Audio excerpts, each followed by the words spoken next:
अरे कितनी शर्म की बात है यार, बड़ा भाई साइकिल पे पीछे बैठा है और छोटा धक्का दे रहा है। शर्म नहीं आती तेरे को?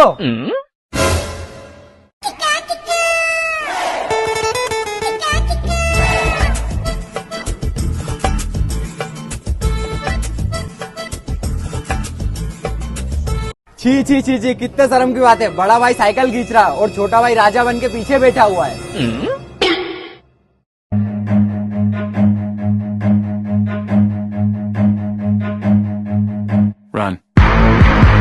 राम राम, कितने शर्म की बात है। दोनों हट्टे कट्टे होके नन्ही साइकिल की जान निकाल रहे हो।